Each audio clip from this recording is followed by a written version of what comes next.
My son had been in the ground for 17 years, yet the phone we buried with him was ringing inside my china cabinet. My daughter-in-law stared at me, her eyes convincing me I had finally lost my mind. But as I reached for the receiver, the truth hit me harder than grief. James did not die by accident, and the person who destroyed my world was standing less than 3 feet away. My name is Evelyn Marlowe.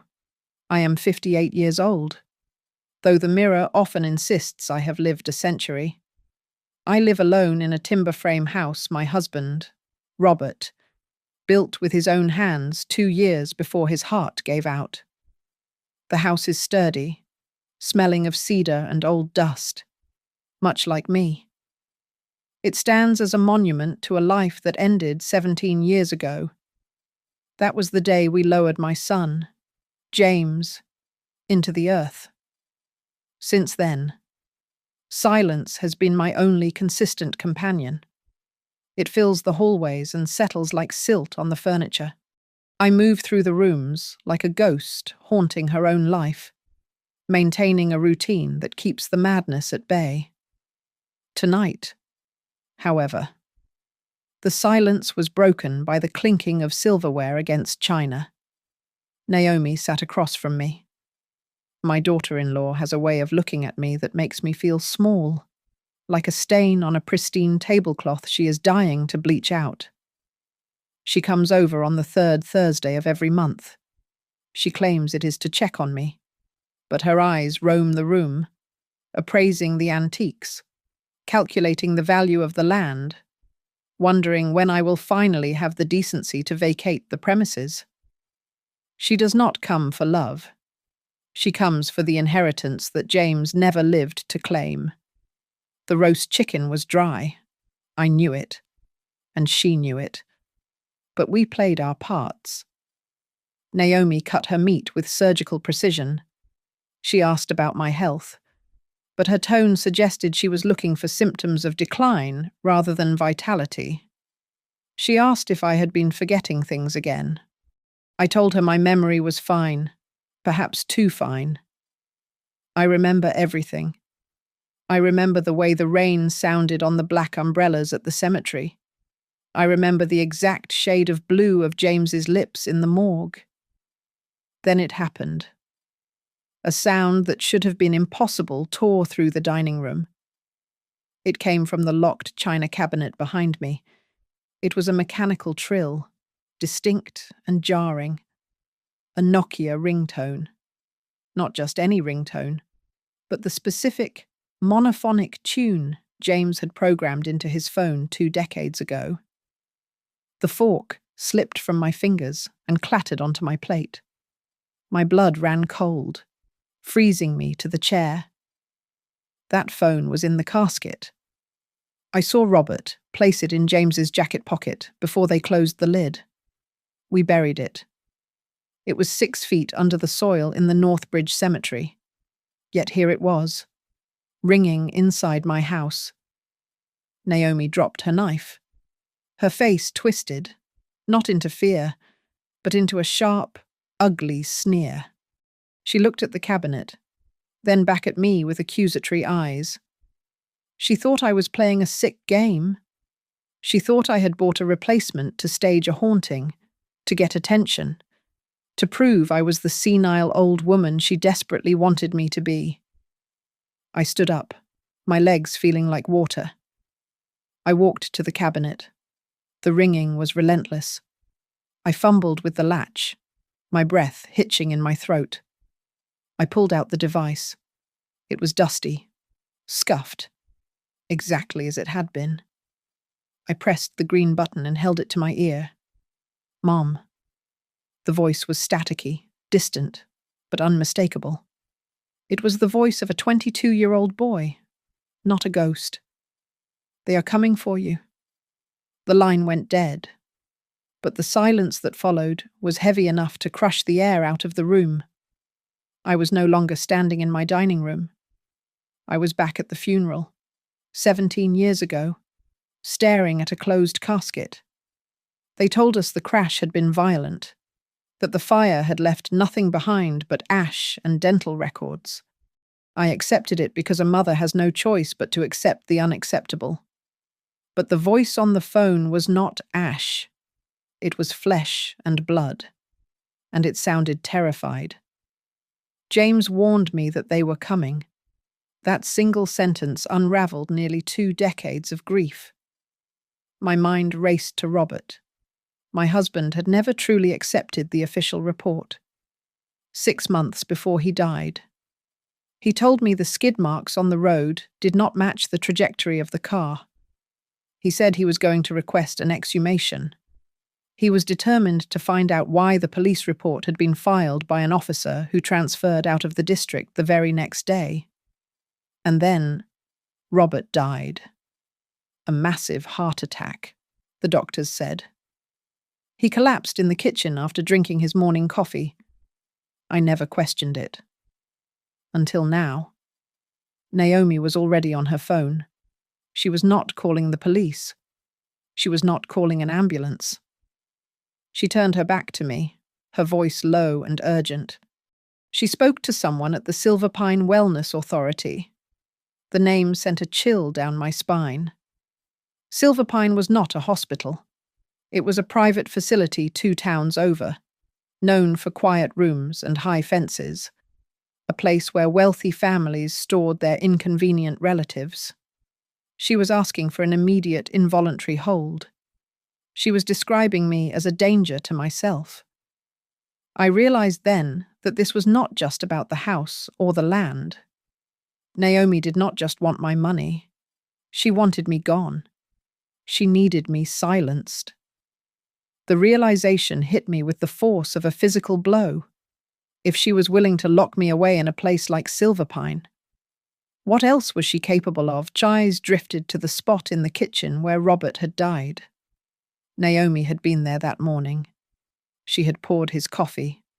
The memory, once innocent, now looked like a crime scene. Naomi ended the call and turned back to me. The panic was gone from her face, replaced by a steely resolve. She reached into her oversized leather bag and pulled out a thick document.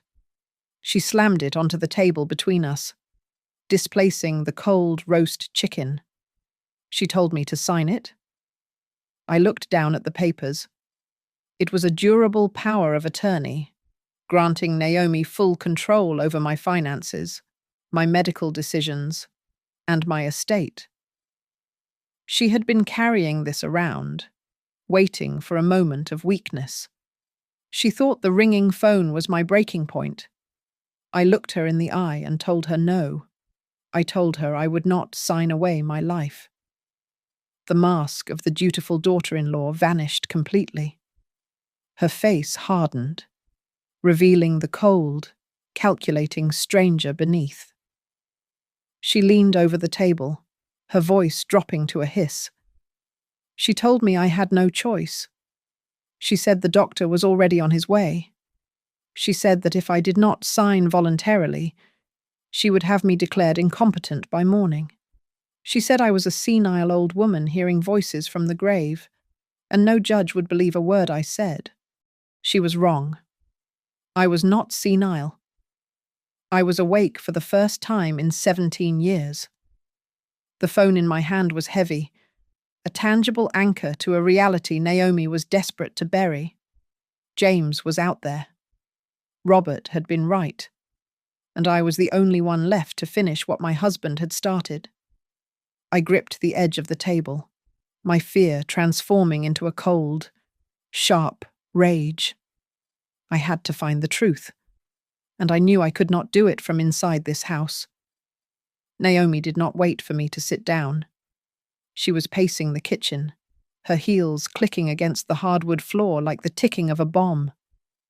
She spoke into her phone, her voice pitched high with a manufactured panic that made my stomach turn. She told the person on the other end that I was throwing things. She claimed I was screaming about dead people and threatening to burn the house down. I stood there, perfectly still, watching her weave a net of lies around me. It was a trap.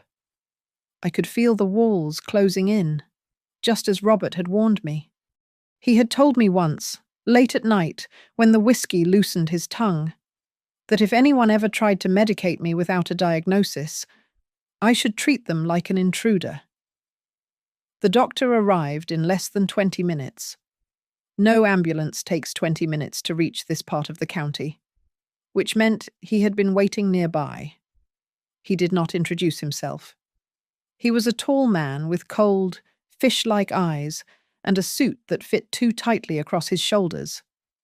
He carried a black bag, but he did not take my blood pressure. He did not shine a light in my eyes.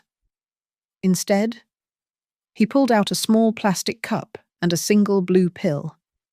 He told me it would help me sleep. He said I was agitated. His voice was smooth, like oil slicking over rough pavement, but his eyes were dead.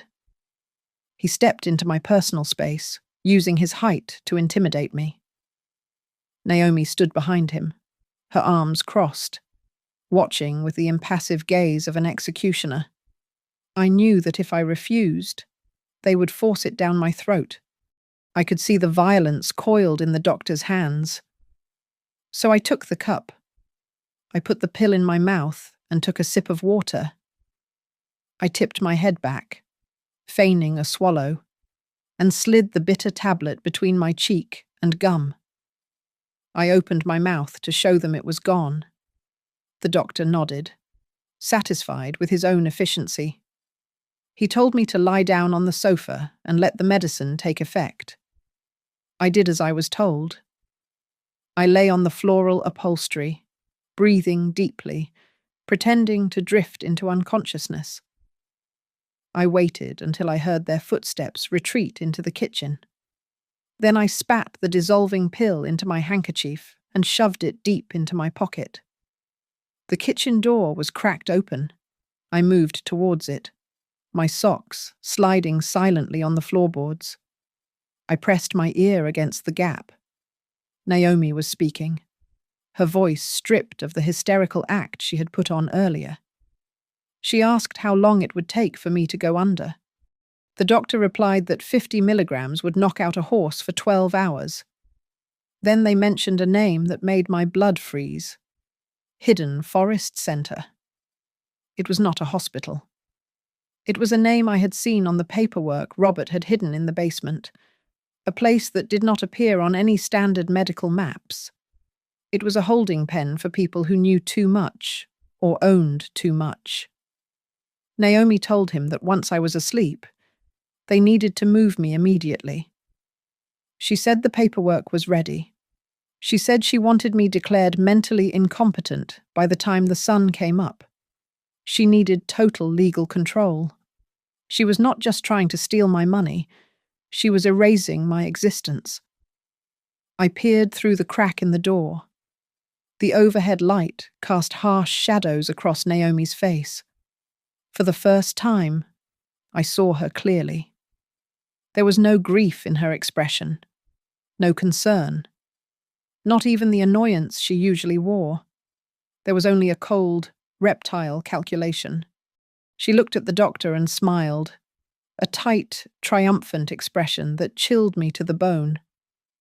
She was discussing the end of my life as a free woman with the casual tone one might use to order dinner. I backed away from the door. My heart was hammering against my ribs, but my mind was crystal clear. I could not be here when they came back with the stretcher.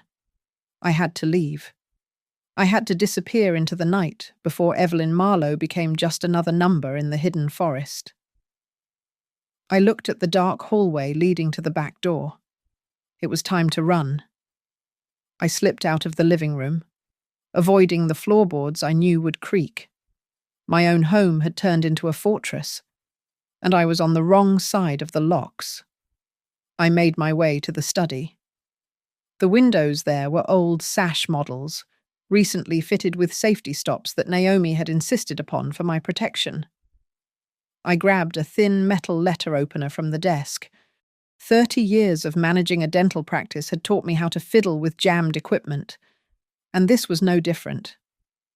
I wedged the blade into the mechanism and twisted. The lock clicked open. I began to slide the window up. But the wood was swollen from the humidity. It gave a loud, protesting shriek. Behind me, the hallway light flicked on. Naomi stood there. Her eyes went wide, not with concern, but with fury. She screamed for the doctor, her voice shrill and unrecognizable. She lunged at me, her fingernails raking across my arm. I pulled back, realizing the window was too slow. I could not get out that way before the man in the cheap suit grabbed me. I turned and ran for the only place I knew I could secure: the basement door. I threw myself through the doorway and slammed the heavy oak panel shut, sliding the deadbolt home just as a heavy shoulder slammed against it from the other side. The wood groaned, but it held. I stumbled down the wooden steps into the cool, musty dark of Robert's workshop. This had been his sanctuary, and now it had to be mine.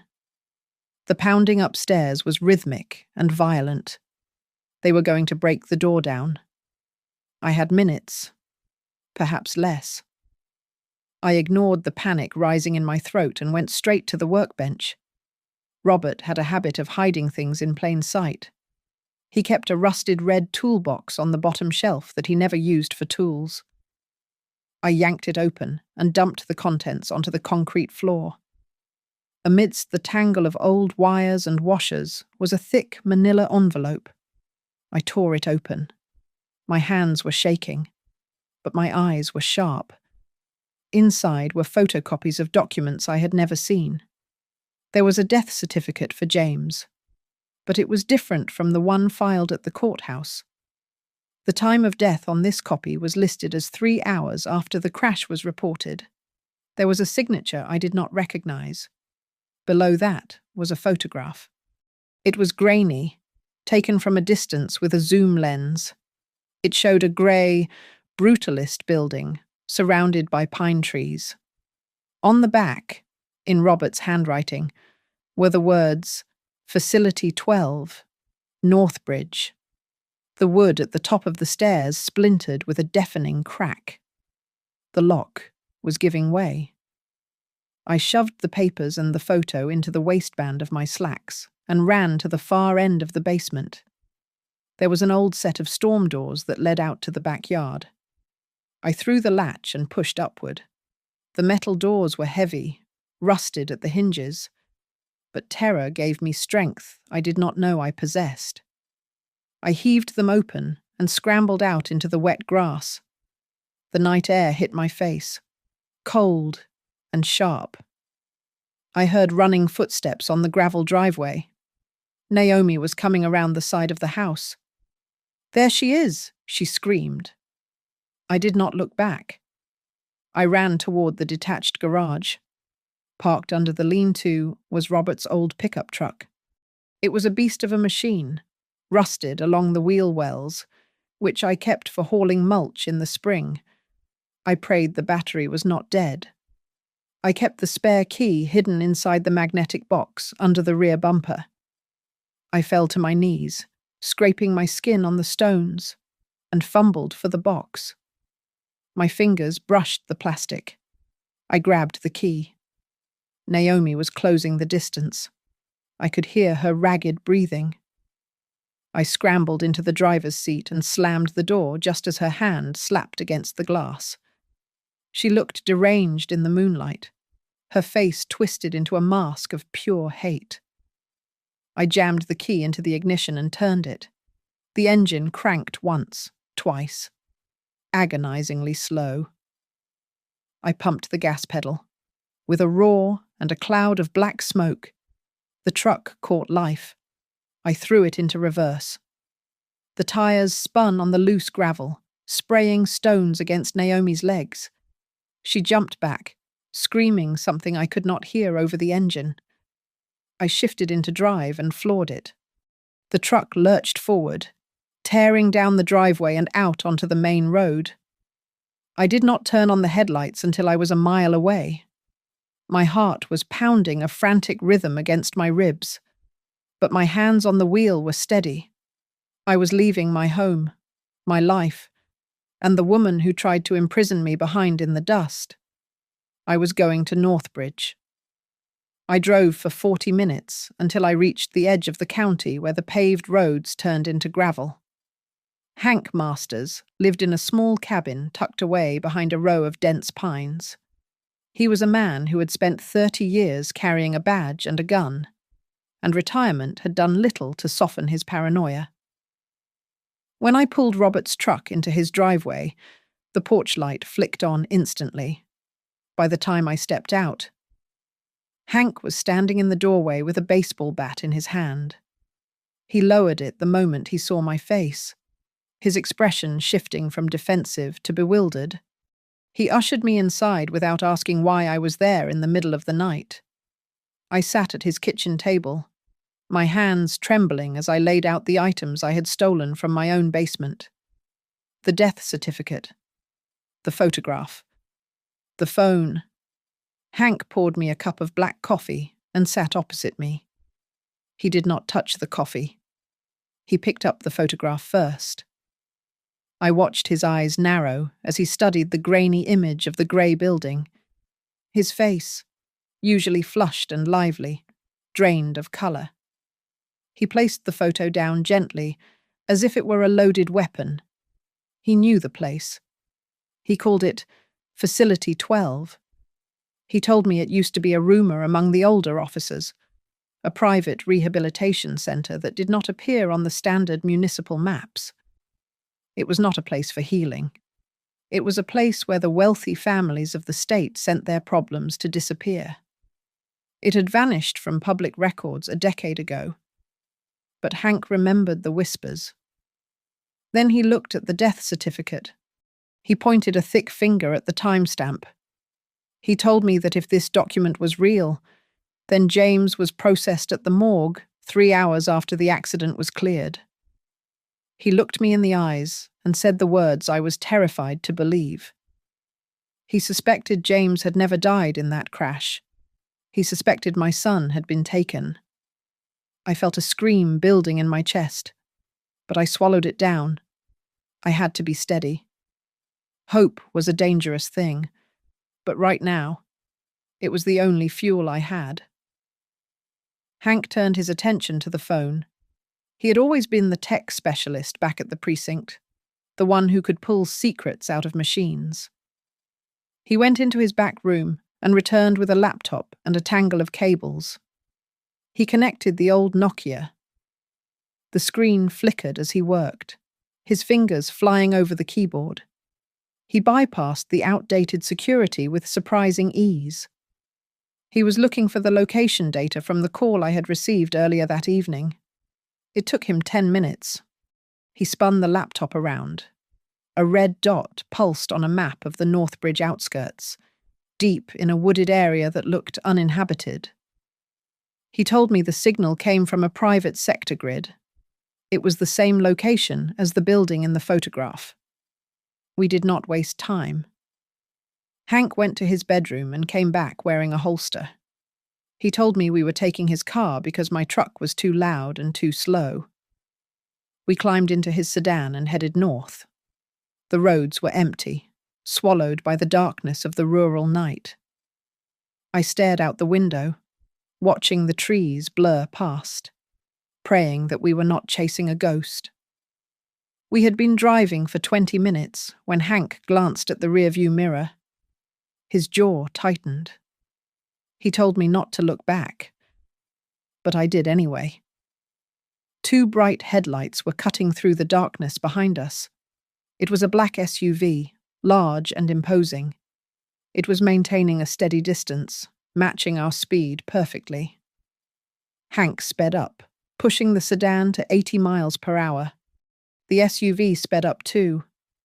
It was not a coincidence. Hank said someone knew we were heading for the truth. He reached into the glove compartment and pulled out a heavy flashlight, placing it on his lap.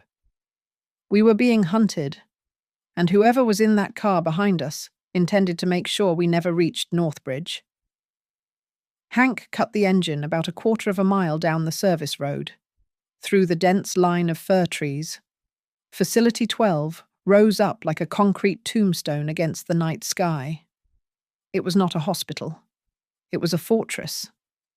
The walls were sheer grey stone, topped with razor wire that glinted in the moonlight. From where we crouched in the brush, I could see the front entrance. 2 men stood there, not wearing medical scrubs, but tactical vests. They held automatic rifles across their chests. My blood ran cold. This was where my son had been for 17 years. Hank grabbed my shoulder and whispered the plan. He pointed to a transformer box near the perimeter fence. He was going to trigger a short circuit, something loud enough to draw the guards away from the West Wing entrance. He told me to run the moment the sparks flew. He did not wait for me to argue. He vanished into the darkness, moving with a stealth that belied his age. 2 minutes later, a deafening pop shattered the silence, followed by a shower of blue sparks that lit up the woods. The guards shouted and ran toward the noise. I bolted. I moved faster than I had in decades, my heart hammering against my ribs like a trapped bird. I reached the metal side door, found it unlocked, just as Hank had predicted for a service entry, and slipped inside. The temperature dropped 20 degrees the moment the door clicked shut behind me. The air smelled of antiseptic and stale recycled oxygen. The hallway stretched out before me, long and sterile, bathed in the hum of fluorescent lights that flickered with a low buzz. Cameras were mounted in every corner, their red recording lights blinking like unblinking eyes. I kept my head down, hugging the wall, praying the security feed was not being watched closely. I passed rows of heavy steel doors. Each one had a small, reinforced glass window and a slot for a nameplate. But there were no names. There were only numbers. Patient 112. Patient 207. It was a catalogue of the erased. I felt a wave of nausea. They had stripped these people of their identities, reducing them to inventory in a warehouse of human misery. I found what looked like a records room at the end of the corridor. The door was locked, but the latch was old. I used the thin metal letter opener I still had in my pocket, wiggling it until the tumbler clicked. I slipped inside and closed the door softly. The room was lined with floor-to-ceiling filing cabinets. I did not have much time. I scanned the labels, looking for the year my life ended. I found the drawer marked with the year of the accident. My hands shook so violently I could barely flip through the folders. I bypassed the alphabetical sorting because there were no names. I looked for the dates, and there it was. A folder labelled Patient 404. The admission date was stamped clearly on the tab. It was the exact same day we had lowered the casket into the ground. I pulled the file. There was a photo stapled to the inside cover. It was James. He looked younger, unconscious, his face bruised. But it was him. A floorboard creaked behind me. I spun around, clutching the file to my chest. A figure emerged from the shadows of the back corner of the room. He was tall, wearing grey fatigues that hung loosely on his frame. He stepped into the pale light coming from the hallway. I gasped. The sound sucked out of the room. It was James, but it was not the boy I remembered. His face was a map of pain. A thick, jagged scar ran from his left temple down to his jaw, pulling his lip into a permanent grimace. His skin was pale from years without sunlight, but the eyes were the same. Those were the eyes I had looked into the day he was born. I sank to my knees, my legs unable to hold me. "James," I whispered, the word barely escaping my throat. He did not move toward me. He looked at the door. terrified. Then he looked at me, and tears welled in his scarred eyes. He lowered his voice to a rasp. "Mum," he said, "they did not let me die. They hid me here because of Naomi." James slumped against the metal filing cabinet, sliding down until he hit the floor. He looked up at me with eyes that had seen too much darkness, and he began to speak. Every word he said was a razor blade slicing through the narrative I had lived with for 17 years. He told me that the night he disappeared was never an accident. It was a calculation. He explained that Naomi had been obsessing over the family finances long before she married him. She had found the deeds to the timberland and the offshore accounts Robert had set up for our retirement. On that rainy Tuesday, James had come home early to surprise her. Instead, he found her in the study with a man he did not recognize, a man who wore a suit that cost more than my car. They were not discussing dinner plans. They were debating the most efficient order of operations for a double homicide. They were arguing over whether it would look less suspicious if I died of a heart attack before James died in a car crash, or if we should both vanish in a house fire. James had panicked. He confronted them, screaming that he was going to the police. He ran to his car and sped off toward the precinct. But they were waiting.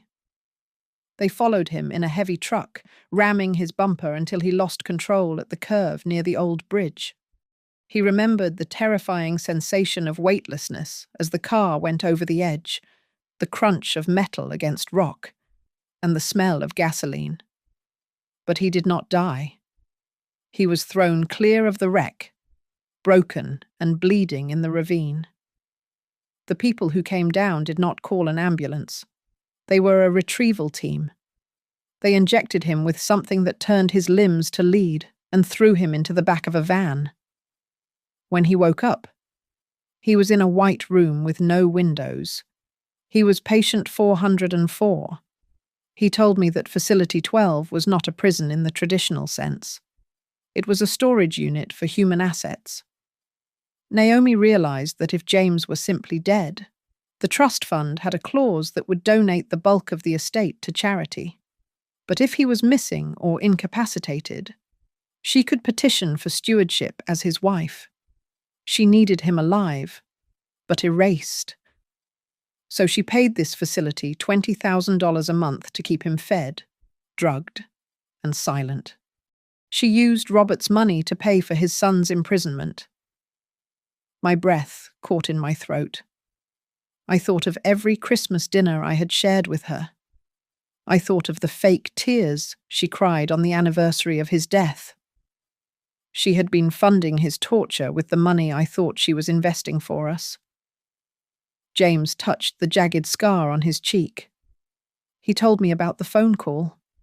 2 days ago, a careless orderly had left a laundry cart unattended near the isolation wing. James found an old phone in a pile of confiscated items. He hid it in his mattress and waited until the shift change. He managed to get a signal for less than a minute. He called the only number his drugged mind could remember. He called home. He warned me. But the moment the line went dead, the guards found him. The scar was their punishment. They beat him until he passed out and threw him into the records room to await transfer to a deeper, darker hole. I looked at my son, a man who had been stolen from his own life.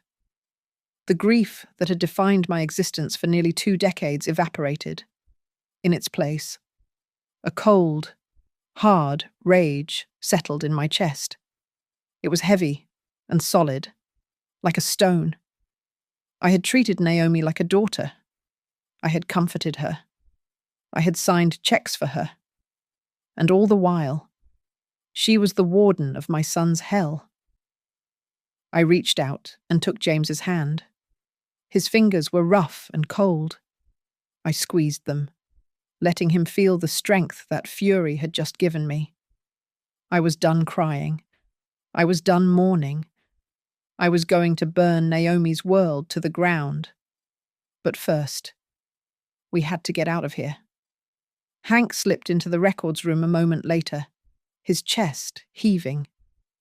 He took one look at James, who was slumped against the filing cabinet like a broken marionette, and cursed under his breath. He told us that the front entrance was no longer an option because the perimeter team had doubled back. He ripped a laminated evacuation map off the wall and squinted at it in the dim light. He traced a faded blue line with his thumb. There was a utility tunnel that ran beneath the foundation of the West Wing, designed for steam pipes and old electrical conduits. It exited into the drainage ditch beyond the outer fence. It was a long shot, but it was the only shot we had. I tried to help James stand, but his legs buckled immediately. The years of forced sedation had atrophied his muscles, leaving him trembling and weak. He could not walk 10 feet, let alone a mile through rough terrain. I scanned the room and spotted a transport chair folded in the corner. It was old, with rusted wheels, but it would have to do. I unfolded it, and Hank helped me lift my son into the seat. James gripped the armrests, his knuckles white, his eyes wide with a mix of terror and determination. The hallway outside began to echo with the sound of heavy boots. The element of surprise was gone. The intercom crackled to life, a cold, disembodied voice announcing that unauthorized personnel were in the secure archive. The lights in the corridor shifted from the standard fluorescent hum to a pulsing red emergency mode. We were cornered. Hank looked at me with a grim expression. He grabbed a heavy fire extinguisher from the wall mount. He told me to run the moment he gave the signal. He swung the red cylinder and smashed it into the fire alarm pull station by the door. The glass shattered, and a deafening klaxon began to scream, drowning out the sound of the approaching guards. The sudden noise was disorienting, a wall of sound that vibrated in my teeth. I gripped the rubber handles of the wheelchair and shoved. We burst out of the room and into the corridor. I ran. I pushed the chair with a strength I did not know I possessed, fueled by 17 years of grief that had suddenly ignited into adrenaline. The wheels squeaked and rattled over the linoleum. James held on for dear life as we careened around the corner. 2 guards appeared at the far end of the hallway. They shouted for us to halt, raising their weapons. I did not slow down. I veered the chair sharply to the left, crashing through a set of swinging doors into the maintenance bay. The speakers overhead blared a new warning about a level 3 lockdown. I could hear the mechanical grinding of steel security shutters descending over the main exits. We reached the heavy iron door that marked the entrance to the utility tunnel. Hank grabbed the wheel and wrenched it open. A blast of freezing, damp air hit us, smelling of wet earth and decay. It was a black maw leading into the unknown. I shoved the wheelchair over the threshold, the metal scraping loudly against the concrete. I turned back to grab Hank's jacket, to pull him into the safety of the darkness with us. But he did not move. He stood on the other side of the threshold, his hand on the locking wheel.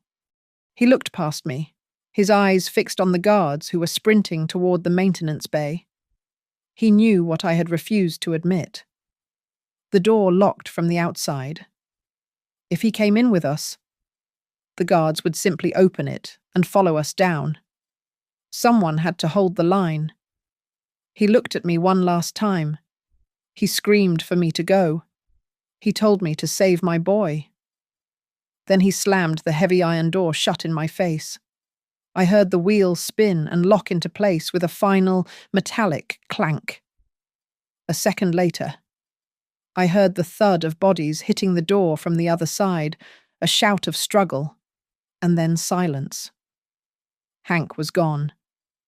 I was alone in the dark with my son, and the only way out was forward.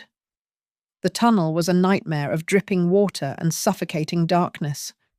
It stretched for nearly a mile, smelling of rust and old earth. The wheelchair was useless here, the ground too uneven and littered with debris. I had to leave it behind. I supported James's weight, his arm draped over my shoulder, his feet dragging in the muck. We moved at a crawl, every step a battle against exhaustion. My breath came in ragged gasps that echoed off the concrete walls, sounding too loud in the confined space. Behind us, faint but growing steadily louder, was the sound of footsteps. They had breached the door. Hank had bought us time, but not enough. The rhythmic thud of boots on concrete spurred me forward. I pulled James harder, ignoring the burning in my lungs. We reached the end of the tunnel. A rusted metal grate blocked our path, secured by a chain that looked as if it had not been touched in decades. I grabbed the bars and pulled. They rattled, but held fast. I could hear the shouts of the pursuit team now, their voices bouncing off the tunnel walls like distorted ghosts.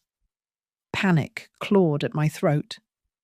I braced my foot against the concrete frame and pulled again, putting every ounce of my fear and rage into the motion. The ancient hinges shrieked, metal grinding against metal, and the grate swung open just enough for us to squeeze through. We emerged into the cool night air, stumbling out of a drainage pipe concealed by overgrown ferns. We were in the middle of the forest, the trees towering above us like silent sentinels. But the silence was short-lived. The sharp, aggressive barking of dogs cut through the trees. They had deployed the K9 unit. I hauled James up, forcing him to move. We scrambled up the embankment, slipping on wet pine needles and moss. Beams of light from tactical flashlights sliced through the darkness behind us, sweeping back and forth like searching eyes. I pushed James ahead of me, guiding him through the dense underbrush, using the thick trunks of the oaks for cover. Every snap of a twig sounded like a gunshot to my ears. We broke through the tree line and stumbled onto a gravel logging road. Parked in the shadow of a large boulder was a beat-up Ford pickup truck. Hank had told me about it back at the cabin, his backup plan in case we got separated. The keys were exactly where he said they would be, hidden under the driver's floor mat. I shoved James into the passenger seat. He groaned in pain, clutching his side, but he was alive. I climbed in and turned the key. The engine roared to life, a sound that seemed deafening in the quiet night. I slammed my foot on the accelerator, and the truck fishtailed on the loose gravel before finding traction and shooting forward. I looked in the rearview mirror. The hillside we had just descended was alive with activity. Flashlights bobbed frantically in the darkness, and I saw figures emerging onto the road. They were too late. We were moving. James leaned his head back against the seat, his face pale and slick with sweat. He looked at me, his eyes full of a terrifying certainty. He whispered that Naomi would not stop. He said she would burn the world down to keep her secrets. I glanced at the side mirror. Twin beams of high-intensity headlights appeared in the distance behind us, cutting through the dust we had kicked up. They were gaining fast. The black SUV was back. The chase was not over. It had just moved to the open road. The black SUV slammed into our rear bumper, the metal-on-metal screech tearing through the night. I fought the steering wheel, the old truck shuddering violently as we skidded onto the Northbridge suspension bridge. It was a cruel irony. This was the exact spot where they claimed my son had died 17 years ago. Now, Naomi intended to finish the job she started. She swerved the SUV alongside us, forcing me toward the railing. I slammed on the brakes, the tires smoking as the truck spun and came to a halt inches from the drop. Naomi did not wait. She jumped out of the passenger seat before her vehicle even fully stopped. Her hair was wild, whipped by the wind coming off the dark water below. Her face was contorted, stripped of all the fake poise she had worn for decades. She looked like a demon unmasked. She marched toward us, screaming over the roar of the wind. She admitted it all right there on the asphalt. She screamed that she deserved the money. She shouted that she was tired of waiting for Robert and me to die, tired of pretending to be the grieving widow. She wanted the timberlands, the accounts, the legacy. She wanted it all, and we were just obstacles that refused to decay. I stepped out of the truck and stood firmly in front of the passenger door, shielding James with my own body. My fear was gone. In its place was a cold, absolute clarity. I looked her in the eye and told her the truth. I told her she had killed my husband with stress and lies, and she had tried to bury my son in a concrete tomb. But she failed. Naomi let out a guttural shriek and lunged at me. She was younger and stronger, but she was blinded by greed. I was fueled by a mother's rage. As she reached for my throat, I sidestepped and shoved her with every ounce of strength left in my 58-year-old body. She stumbled, her heels skidding on the slick pavement. She hit the railing hard and flipped backward. Her hands scrambled for purchase, catching the cold steel beam at the very edge. She dangled there, her legs kicking over the abyss, 50 feet above the Black River. She looked up at me, her eyes wide with sudden, pathetic terror. She begged me to help her. She pleaded for mercy. I looked down at the woman who had stolen 17 years of my life. I looked at the hands that had signed the checks to keep my son in a cage. I did not reach out. I stepped back. I told her that her fate was in her own hands now. Blue and red lights flooded the bridge. Sirens wailed from both ends of the span. Hank had done more than just hold the door. He had triggered a silent alarm before we even entered the tunnel. State troopers swarmed the bridge. They hauled a screaming, thrashing Naomi up from the edge and threw her onto the pavement in handcuffs. I watched them read her rights, her screams fading into the background as paramedics rushed to my truck to help James. Hank was in the lead patrol car, bruised but grinning. He had told them everything. The aftermath was a whirlwind of legal proceedings and medical evaluations. Facility 12 was raided at dawn the next day. The story broke national news, exposing the corruption and the lives stolen within those grey walls. Naomi is currently sitting in a maximum security cell, facing charges for kidnapping, fraud, and attempted murder. She will never see the outside world again. James came home. The recovery was slow. He had to learn how to walk in the sun again, how to trust the silence. But we did it together. I sold the timber house. I could not live in the rooms where Naomi had sat at my table. I bought a smaller place near the coast, somewhere with wide windows and no basements. Yesterday, I watched James walk along the beach, a free man. He turned and smiled at me, and for the first time in 17 years, the phone did not need to ring for me to hear his voice. I finally have my son back, and that is the only wealth that ever mattered. Thank you all so much for listening to my story. I would love to know where you are tuning in from, so please drop a comment below and share your thoughts on what you would have done in my shoes. If you enjoyed this story, please make sure to subscribe to Grandma's Family Diary, hit that like button, and smash the hype button to help this video reach more people.